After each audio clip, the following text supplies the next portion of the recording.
Последние сутки у нас 14 новых случаев коронавирусной инфекции. Сегодня 183 зарегистрированных случая всего.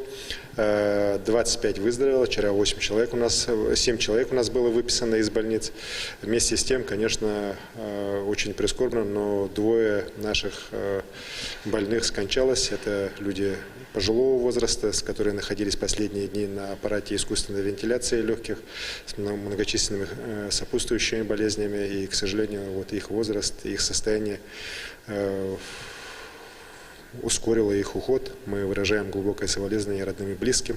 И, конечно, еще раз я хочу повторить, что надо о старшем поколении заботиться в эти дни, в эти недели, так и, конечно, надо их предохранять от всевозможных контактов с внуками, с соседями, с другими людьми, для того, чтобы максимально их оградить от коронавирусной инфекции, потому что она наиболее опасна для людей старше 65 лет. Вот наши погибшие, это один 66 лет, вторая 85 лет. Хочу сказать также, что нас очень тревожит ситуация по городу Якутску. За последние сутки вот из 17 новых случаев 14 это город Якутск. Причем это все контакты уже ранее заболевших людей, в том числе и по офтальмологической больнице, и по кругу тех людей, которые были выявлены также раньше. Вот. И здесь мы видим ухудшение ситуации по городу Якутску очевидное, поэтому необходимость и масочного режима, необходимость самоизоляции, она для города Якутска сегодня очевидна как никогда. И с этой точки зрения мы, конечно, требуем и у городских властей ужесточить работу в этом направлении, усиливается работа всех медицинских учреждений, но, конечно, все в первую очередь зависит от самих жителей, от их соблюдения ими режима самоизоляции, самоограничений. Это крайне важно именно в эти недели, потому что болезнь может выйти на неконтролируемый рост, может же остановиться и уже на каком-то спокойном, более-менее понятном для учреждения здравоохранения уровне оставаться, с тем, чтобы у нас здравоохранение города Якутска справлялось с наплывом больных. Очень важно это всем понять и всем выдерживать. Еще раз говорю, в первую очередь жителям города Якутска. Далее хочу сказать, что решением президента нашей страны праздничные дни, которые у нас есть, и в майские дни они будут продолжены. Те рабочие дни, которые были в период между майскими праздниками, они сейчас не объявлены нерабочими, с сохранением заработной платы по стране по 11 мая, ну и соответствующий указ по Республике Саха-Якутия по продолжению всех мер по повышенной готовности также сегодня нами подписан. Поэтому здесь, еще раз говорю, нам по 11 мая надо терпеть и обязательно вот этот режим самоизоляции строжайшим образом соблюдать. Ситуация очень непростая, еще раз говорю, многие считают, что коронавирус это в первую очередь где-то там далеко, вот в Москве, в Чаянде, но на самом деле здесь он сегодня по Якутии наибольшую такую опасность представляет сегодня по городу Якутску.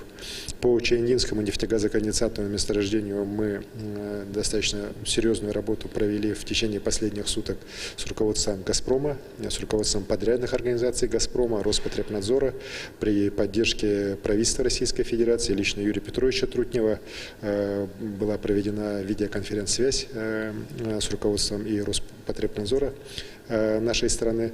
Сейчас согласован и подписан план действий, который в том числе предусматривает уже в ближайшие дни начало вывоза вахтовых рабочих и подрядчиков и самого «Газпрома» здоровых в регионы, откуда их прибытие, с дальнейшим там сохранением их в обсерваторах на 2 недели.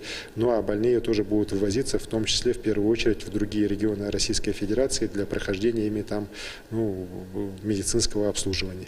Вот такой план сверстан, согласован сегодня ночью, и мы его уже начинаем реализовывать. Конечно же, очень важно, чтобы на самом месторождении «Газпром» вот в вахтовых поселках своих сохранял порядок, давал возможности структурам Роспотребнадзора, нашим медицинским бригадам, которые работают с больными, проводить свою работу. К сожалению, вот последние дни из-за определенных волнений среди подрядчиков «Газпрома» работа достаточно такая идет урывками. Вот, мы за то, чтобы как раз как можно быстрее все мероприятия медицинские провести. Ну и еще раз говорю, вот, и больных, и здоровых людей, у которых вахта закончилась, нормально вывести. Спасибо. Спасибо. Это был брифинг главы Якутии с информацией о COVID-19 в регионе на 12 часов 29 апреля.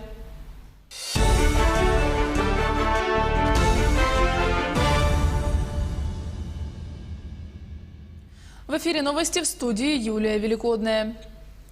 Женщина 85 лет и мужчина 66 лет с коронавирусной инфекцией скончались в клинической инфекционной больнице столицы республики сегодня, 29 апреля. По информации Оперштаба, женщина поступила 21 апреля. Диагноз COVID-19 был поставлен на следующий день. Мужчина поступил 19 апреля. Диагноз был поставлен